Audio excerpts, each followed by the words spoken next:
I'll move on to the next question.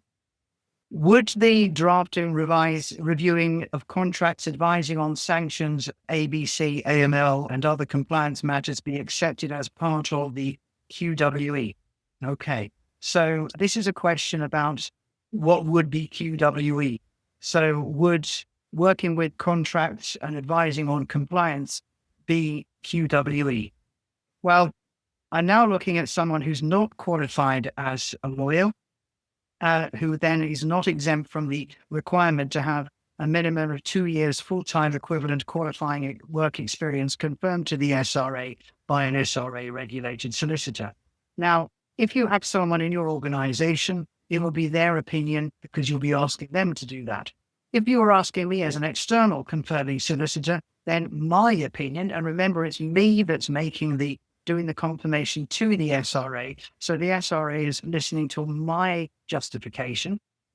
My view would be that those would be qualifying work experience. As I said, qualifying work experience is defined as the provision of legal services. Okay. So the drafting, revision, negotiating over contracts to me is very clearly the provision of legal services. Compliance, interesting point. So compliance could be qualifying work experience or it could not. It depends for me very much on how closely related it is to the law.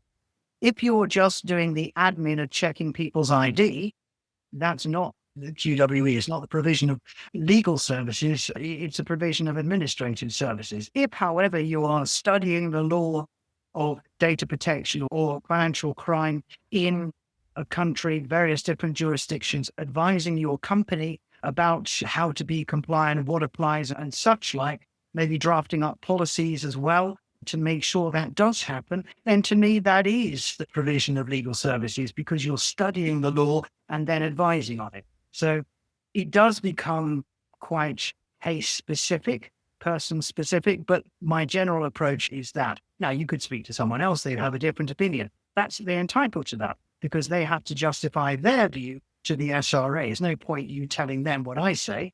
It's their opinion. But my opinion, when I'm acting as an external confirming solicitor, is what I've just explained. That's my approach.